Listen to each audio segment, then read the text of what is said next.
Big breaking, Jharkhand के सरकारी खजाने में अधिकारियों ने की सेंधमारी। रांची, झारखंड में मनरेगा योजना के नाम पर सरकारी राशि निकाल ली गई है।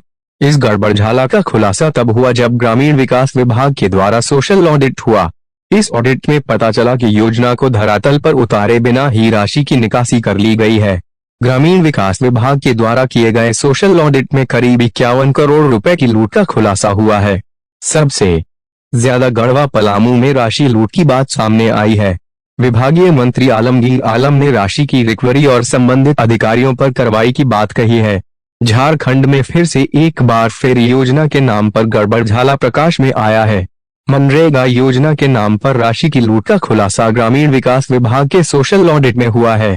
तालाब से लेकर डुभा और टीसीबी से लेकर सड़क निर्माण के नाम पर राज्य भर में इस लूट को अंजाम दिया गया है। धरातल पर बगैर योजना को साकार किए अधिकारियों ने करीब 51 करोड़ की राशि का बंदरबांट कर लिया। सबसे ज्यादा गढ़वा और पलामू जिले में मनरेगा योजना के नाम पर सरकारी राशि की लूट हुई है। दरअसल राज्य में नई सरकार के गठन के कुछ दिन बाद ही विभागीय मंत्री आलमगीर आलम ने सोशल ऑडिट का आदेश दिया था। सोशल ऑडिट में जिस बात की आशंका थी वे सही साबित हुई। सबसे ज्यादा पलामू जिले में 6 करोड़ 37 लाख रुपए निकाले गए। गढ़वा जिले में 5 करोड़ 93 लाख रुपए की निकासी हुई। रामगढ़ जिले में 4 करोड़ 93 लाख रुपए इधर से उधर हुए। गिरिडीह जिले में 4 करोड़ 3 लाख रुपए का गड़बड़झाला। पश्चिमी सिंहभूम जिले में 3 करोड़ 14 लाख रुपए निकाले। धनबाद जिले में 2 करोड़ 88 लाख रुपए की निकासी। गोड्डा जिले में 2 करोड़ 88 लाख का रुपए निकाल लिए। साहेबगंज जिले में 2 करोड़ 87 लाख रुपए निकाले। हजारीबाग जिले में 2 करोड़ 42 लाख रुपए का गड़बड़झाला। दुमका जिले में 2 करोड़ 36 लाख रुपए की निकासी। रांची जिले में 2 करोड़ 17 लाख रुपए का घोटाला। जामताड़ा जिले में 1 करोड़ 4 लाख रुपए निकाल गए। बोकारो जिले में 1 करोड़ 28 लाख रुपए की निकासी। पाकुड़ जिले में 1 करोड़ 66 लाख रुपए खप गए। चतरा जिले में 1 करोड़ 46 लाख का गड़बड़झाला। मनरेगा को ग्रामीण व्यवस्था की रीढ़ कहा जाता है। सरकार की योजना के साथ साथ ग्रामीणों को रोजगार मुहैया कराने में मनरेगा का कोई जोड़ नहीं। मानव दिवस सृजन में भी झारखंड ने नया रिकॉर्ड बनाया है, लेकिन पिछले कुछ वर्षों में मनरेगा योजना के नाम पर जो हुआ इसकी परिकल्पना किसी ने नहीं की थी। बीजेपी विधायक विरंची नारायण ने इस लूट के बाद जांच और जांच में दोषी पाए जाने वाले अधिकारियों पर कार्रवाई की मांग की है। ऐसा इसलिए भी कि ये पैसा जनता के हिस्से का है और इसकी लूट की छूट किसी भी कीमत पर नहीं दी जा सकती है। मनरेगा के नाम हुई लूट की रिकवरी का आदेश दिया गया है। राशि की रिकवरी की रफ्तार बेहद ही धीमी है और योजना के नाम पर राशि के बंदरबांट का दायरा जांच के बाद बढ़ता ही जा रहा है। अब इंतजार विभाग के द्वारा दोषी अधिकारियों पर कानूनी कार्रवाई का रहेगा, क्योंकि जब तक कार्रवाई नहीं होगी तब तक योजना के नाम पर गड़बड़झाले का खेल चलता ही रहेगा। जनता के विकास योजनाओं के नाम पर सरकारी खजाने की लूट आम बात है। लोकतंत्र के नाम पर सत्ता से जुड़े नेता और सरकारी पदाधिकारी सरकारी खजाने में सेंध लगाते रहेंगे जब तक इनके हाथों में अधिकार रहेंगे। नेताओं को रुपए से क्या काम, जिम्मेदारी तय होनी चाहिए अधिकारियों की। डॉक्टर दिलीप कुमार झा, पत्रकार, गोड्डा, झारखंड।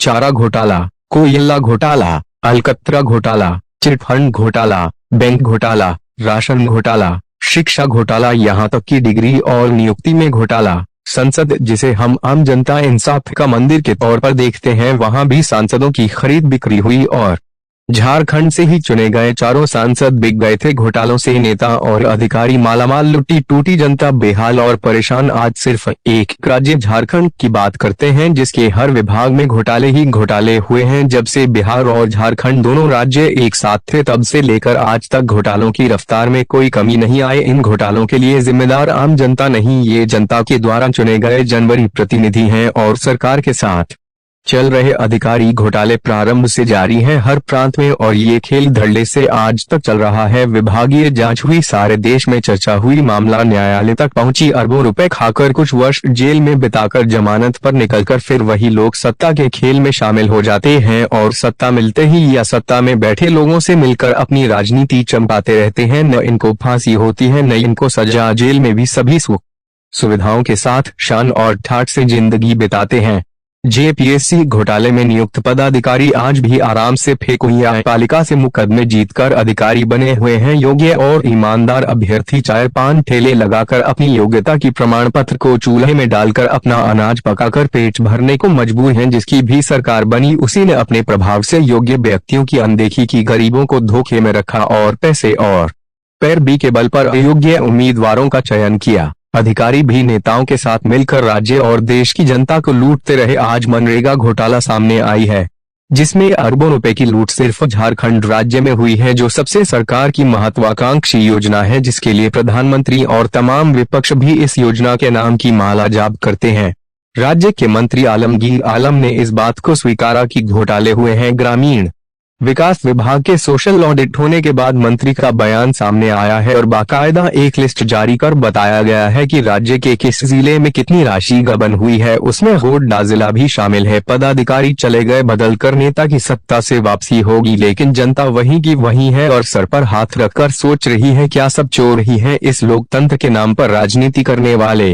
ये हमारे संविधान ने इसकी छूट नहीं दी है कि सत्ता में आओ और घोटाला करो, भ्रष्टाचार फैलाओ, पैसे कमाओ और चले जाओ। कहीं न कहीं कुछ गड़बड़झाला तो है। संविधान से अपने बचने का रास्ता तो निकाल लेते हैं, लेकिन दंड विधान की धाराओं को न्यायालय उपयोग नहीं करती है। तो क्या हम मानकर चलें कि कार्यपालिका, न्यायपालिका और विधायिका की मिलीभगत से ये खेल स्वतंत्रता के बाद से ही चल रहा है? जांच एजेंसियों को सत्ता में बैठे लोगों का प्रभावित कर लेना कोई अनोखी और आश्चर्यजनक घटना नहीं होती है।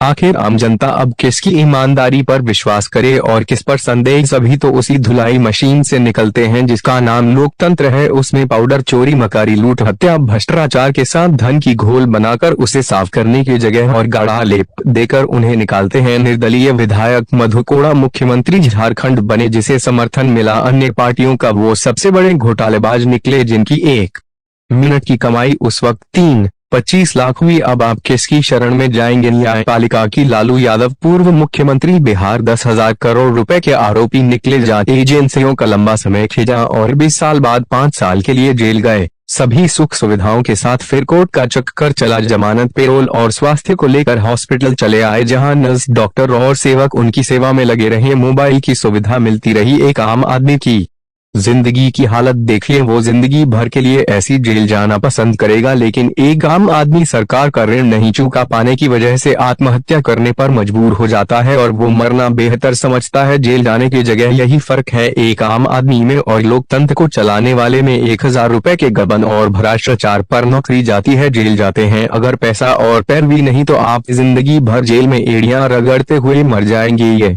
कैसी व्यवस्था है और कैसा लोकतंत्र है, कैसा न्याय है? ये एक बहुत बड़ा यक्ष प्रश्न है जिसका जवाब हर बुद्धिजीवियों